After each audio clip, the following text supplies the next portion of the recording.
आदिवासी मीना विकास संस्थान सपोर्ट के सानिध्य में आयोजित जिसे प्रतिभा सम्मान समारोह में हमारे बीच में उपस्थित आदिवासी मीना विकास संस्थान सपोर्ट के गार्जियन के रूप में इस संस्थान को संभाल रहे हैं सम्माननीय रिटायर्ड IAS सम्माननीय श्री PR मीणा साहब, अध्यक्ष साहब सम्माननीय श्री PR मीणा जी, और लंबे समय तक शिक्षा के क्षेत्र में मेरे जैसे अनेक युवाओं को अपनी शिक्षा से, अपनी तालीम से उच्चस्तर पदों पर पहुंचाने वाले इस संस्थान के संरक्षक सम्माननीय डॉक्टर श्री जयपाल मीणा जी, संस्थान के महासचिव और अभी विगत दिनों में करौली जिले की विद्युत व्यवस्था को संभाल रहे अपने कर्तव्य से अभी हाल ही में सेवानिवृत्त हुए सम्माननीय श्री जवाहरलाल जी मीणा साहब, रिटायर्ड ऐसी।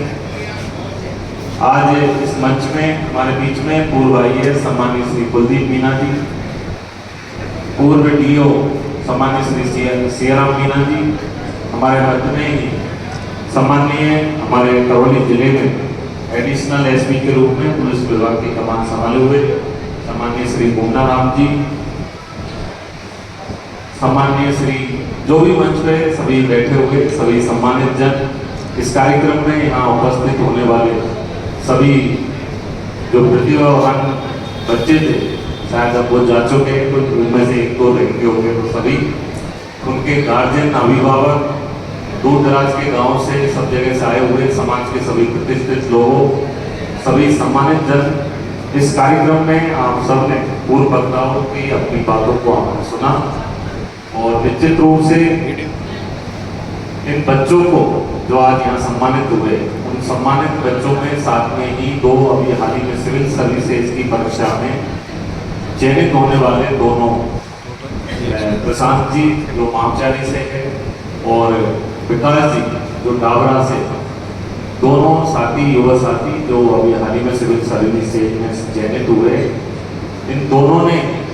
हमारे पूरे करौली जिले में राजस्थान भर में सपोर्ट को एक जो UPSC है उसके पटल पर सपोर्ट का नाम इन्होंने अंकित किया है। शायद दो नहीं होते तो सपोर्ट इस बार खाली रहता, लेकिन इन्होंने अपने सपोर्ट को खाली नहीं रहने दिया, अपना भी नाम सिविल सर्विसेज में आया है। तो मैं दोनों को साथ में सभी सम्मानित होने वाले प्रतिभावान बच्चों को, इनके अभिभावकों को बहुत बहुत शुभकामनाएं देता हूँ, बधाई देता हूँ और मैं भगवान मीन से ये प्रार्थना करता हूँ कि ये सफलता आपकी प्रथम सफलता है, आने वाले समय में आप और उज्जवल आपका भविष्य बने और उच्च पदों पर आप पहुँचे, ये आपके लिए मैं कामना करता हूँ। सम्मानित साथियों,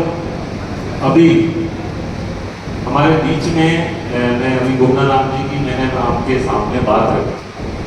उनके विचार और हमारे विचार लगभग उसी जगह में स्मैक के बारे में जो मेरे विचार है वही उनके विचार है, मैं ऐसा समझता हूँ। शुरू से ही जब से आप लोगों ने मुझे चुना है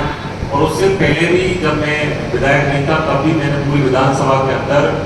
एक युद्ध स्मैक विरुद्ध एक कार्यक्रम करके प्रत्येक गाँव ढाणी में जाकर स्मैक के खिलाफ हमने जन जागरूकता अभियान चलाया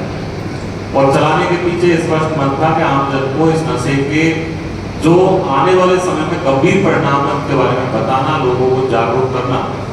और वो आज काफी हद तक कहने जो आप लोगों ने देखा है कि गांव में ढाणियों में भी ये नशा आज के समय में है। मैं धन्यवाद देना चाहूँगा हमारे करौली जिले की पुलिस को, हमारे अधिकारियों को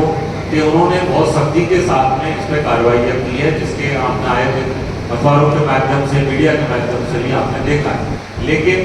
केवल एक जनप्रतिनिधि और केवल पुलिस विभाग यदि सोचे हम बंद करवा सकते हैं तो ये शायद संभव नहीं है जब तक कि इस विषय पर आम जन का सहयोग नहीं मिलेगा। आम जन का यदि साथ मिलेगा तो निश्चित रूप से पुलिस विभाग के अधिकारी भी सख्त कार्रवाई करेंगे और एक जनप्रतिनिधि के रूप में मैं भी आप लोगों के साथ में कंधे से कंधा मिलाकर हमेशा खड़ा हुआ। लेकिन इसमें आप सबका साथ बहुत जरूरत है, क्योंकि बुजुर्ग आदमी है, ग्राम पंचायतों में आप पंचायतें आप लोग करते हो और आज भी ऐसी बात नहीं है आपकी, हमारे जो पंच पंचायत करते हैं मैं ये नहीं कह सकता कि सब 100% सही हो जाए, लेकिन मैं मानता हूँ कि 60, 70, 80% तो उनकी बातें आज भी गाँव के अंदर जीवंत है, उनकी बातों को लोग मानते हैं। तो गांव के अंदर अभी सामान्य गोविंदा राम जी ने आपको सुझाव दिया कि किस तरह एक बच्चा एक लड़का अपनी 6-7 बीघा जमीन को बेचता है, 40-42 लाख का इसमें वो खा जाता है, पी जाता है, और वो खरीदने वाले कौन है? कोई दूसरे लोग नहीं है, वो भी अपने ही लोग हैं। तो समाज के अंदर यदि अच्छे लोग हैं तो बुरे भी लोग समाज के अंदर ही है, लेकिन बुरे लोगों की संख्या कम है, आज भी अच्छे लोग ज्यादा है। और अच्छे लोग यदि कमान, इसमें कमी सिर्फ एक जगह है, जो अच्छे लोग हैं, जो इज्जतदार लोग हैं, केवल वो समय की नजाकत को देखते हुए चुप बैठने लग गए। वो ये सोचते हैं कि हम इनसे क्यों कहें, और यदि कहेंगे तो हो सकता है हमारे मान हानि हो जाए, कुछ बात हो जाए। तो मैं आपसे निवेदन करना चाहूँगा कि आज तो आपके साथ में पूरा प्रशासन है, हम सब लोग आपके साथ में, यदि वास्तव में ऐसा कोई गाँव के अंदर, हम किसी का बुरा नहीं कर रहे, हम तो केवल हमारे गाँव को बचा रहे हैं, हम केवल उस परिवार को बचाना चाहते हैं जो इस तरह के अवैध, जो इस तरह के नशे में संलिप्त है, उसके परिवार की भी हम रक्षा कर रहे हैं, उस बच्चे को भी बचाना चाहते हैं, हमारे गांव को बचाना चाहते हैं। हम किसी के विरोध में नहीं है, हमारा उद्देश्य केवल और केवल इस समाज को बचाना है, सपोर्टरों को बचाना है, जिले को बचाना है, ये हमारा उद्देश्य है। स्मैक के बारे में इन्होंने आपको बताया, साइबर क्राइम के बारे में जो मैं बोल रहा हूँ, स्मैक से भी तेज गति के साथ में साइबर क्राइम हमारे क्षेत्र में फैल रहा है। आए दिन गांव में घटनाएं होती है, पुलिस किसी को ले जा रही है, और हमारे अभिभावक, हमारे बुजुर्ग कहते हैं कि साहब मेरा बच्चा तो उसमें संलिप्त ही नहीं था, वो तो पास में ही बैठा हुआ था।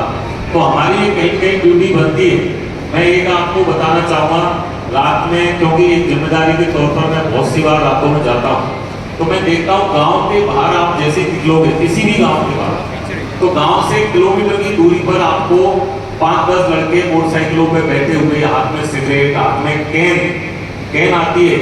तो कैन को पीते हुए बच्चे मिलते हैं, हर गांव के बाहर निकलते हैं। तो मैं मानता हूं यदि कोई भी अभिभावक है और उसका बच्चा यदि रात के 1-2 बजे घर में आ रहा है, और वो अभिभावक यदि आंख मूंद के सो रहा है, तो मैं मानता हूं उसके आने वाले समय में उसके गंभीर परिणाम उसको भुगतने तो पड़ेंगे।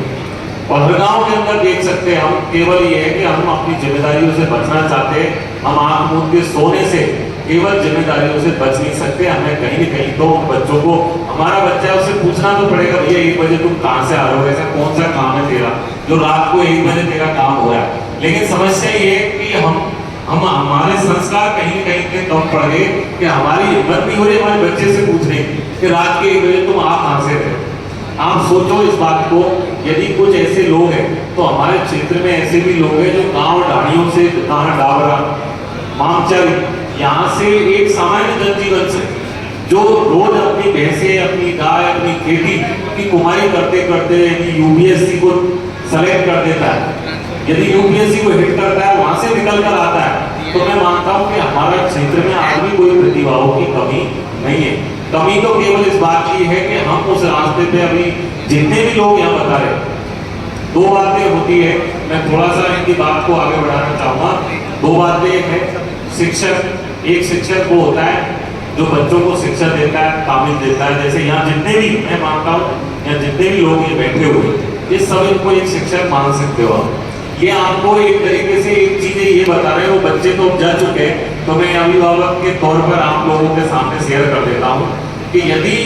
एक शिक्षक एक बच्चे को ये बताता है कि क्या सही है, क्या गलत है और हमें क्या करना चाहिए, वो शिक्षक बार बार उसको समझाता है। मैं आपको बताना चाहूंगा, एक शिक्षक एक बच्चे की साल में अर्धवार्षिक परीक्षा, वार्षिक परीक्षा, बीच बीच में टेस्ट लेता है, और उसके अनेकों इम्तिहान लेने के बाद में उसको आगे उसको बताता है कि भाई तुम्हारी मेरिट आई है, कब है।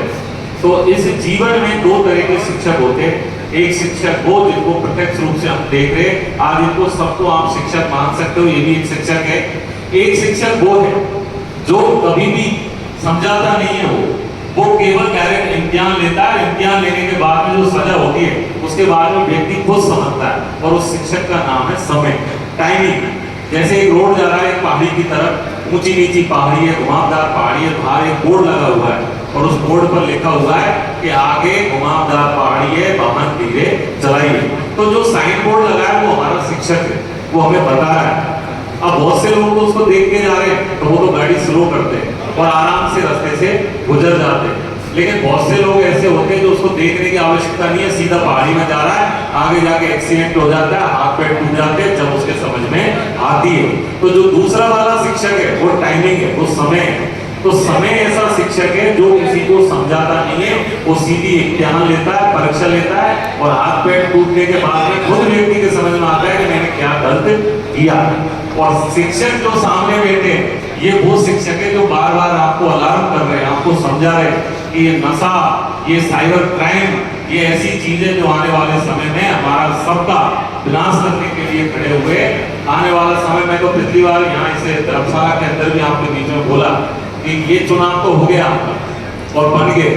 यदि ये गति चलती रही तो मैं बोल रहा हूँ एक दो चुनाव के बाद तो सपोर्टरा में विकास के नाम पर चुनाव होने वाला नहीं है। यहाँ चुनाव डायरेक्ट ये होगा कि इसमें कौन बंद कराएगा, साइबर क्राइम कौन बंद कराएगा, ये हो जाएंगे। रोड सड़क लाइट को तो आप भूल ही जाना। जो स्थिति है, जो आंकड़े, अभी हम जयपुर गए हुए थे, मैं सम्माननीय डॉक्टर करोड़ीलाल जी के वहाँ बैठा हुआ था, कुछ किसी विषय पे बात चल रही, बात चलते चलते उन्होंने कही कि यार आप लोगों ने वहाँ साइबर क्राइम पे एक कार्रवाई हुई है। वो कह रहे थे कि यार मेरे सवाई माधोपुर से तुम्हारे सपोर्टरा की तरफ लोग बढ़ रहे। डॉक्टर साहब इस बात को कह रहे थे। सपोर्टरा का नाम जैसे ही आया तो डॉक्टर साहब के सामने एक IPS बैठा हुआ था जो दिल्ली में सर्विस करता है, उसने सपोर्टरा का नाम आते ही ये कहा कि सर राजस्थान में यदि कोई सबसे टॉप पे है ना तो वो सपोर्टरा है। ये वो IPS सामने मेरे बैठा तो उसने कहा। मैंने बोला साहब ऐसा नहीं, हम लोगों ने तो बहुत कार्रवाई करवाई है, सब कुछ कंट्रोल करने की कोशिश कर रहे हैं कि वो ठीक है। बाहर भी जो लोग कार्रवाई काम कर रहे हैं वो भी आप ही के क्षेत्र के लोग हैं। आने वाले समय में बड़ी कार्रवाइयां आपको सपोर्टरा में देखने को मिलेगी। जो राजस्थान पुलिस नहीं, वो हो सकता है सेंट्रल की टीम करे। तो मैं तो ये चीजें जो सुनता हूँ वहां से निकल के आती है, इसमें हम सबको सावधान रहने की जरूरत है। आज केवल इस कार्यक्रम में आए भाषण सुने, भाषण का विषय बिल्कुल नहीं है, यहाँ कोई नहीं है। ये एक विषय ऐसा है जो हमारे समाज का विषय है, हमारे क्षेत्र का विषय है, कोई पार्टी का विषय नहीं है। हम सबको मिलकर इस लड़ाई को लड़ना है। यदि ये प्रतिभा आज हमारे यहाँ से 2 सिविल सर्विसेज IAS के 2 विद्यार्थी यहाँ से निकले, तो हम सबको ये शपथ लेनी चाहिए कि आने वाले समय में हमारे यहाँ से 10 लोग निकलकर IAS IPS बने। तब जाकर ये मानना कि ये प्रतिभा सम्मान समारोह हमारे सबके, हम कुछ प्रेरणा लेके गए, हमारे बच्चों पे हमने ध्यान दिया। जो अभी ये बता रहे थे कि साहब किसी की 95 पड़ गई, किसी की 98 पड़ गई, ये केवल एक वो आंकड़ा है जो आपको विषम परिस्थिति में जब आप घबरा रहे हो किसी परीक्षा में, तो आपको वो आंकड़ा आपकी हिम्मत देता है केवल कि मैं वो विद्यार्थी हूँ जिसने 10वीं में 95% अंक प्राप्त किए, मैं कमजोर नहीं हूँ। तो हमारे मनोबल बढ़ाने के लिए आंकड़े ठीक है, लेकिन आगे जाकर हर जगह कदम पर हमको परीक्षा देनी पड़ेगी। उस परीक्षा में जब हम निकल कर आगे बढ़ेंगे तभी ये मान के चलना कि हम लोग जीवन में सफल है। और मैं मानता हूं कि सफलता ही आदमी का परिचय बनना चाहिए, किसी के नाम पे नहीं। यदि सफल हो गया, आज प्रशांत कौन है, आज विकास कौन है, उनकी सफलता ने उनको बताया, उनकी सफलता ने उनका परिचय दिया कि प्रशांत वो विद्यार्थी है जो सिविल सर्विसेज में चयनित हुआ है, विकास वो विद्यार्थी है जो सिविल सर्विसेज में चयनित हुआ है। इसका मतलब सफलता हमारा परिचय स्वयं दे रही है। इसलिए आराम से, मैं तो आप सभी अभिभावक यहाँ बैठे हो, अपने बच्चों को, आस पड़ोस को, केवल मेरा बच्चा पढ़े दूसरे का नहीं पढ़े तब भी समझ लेना विकास में विकृति आना तय।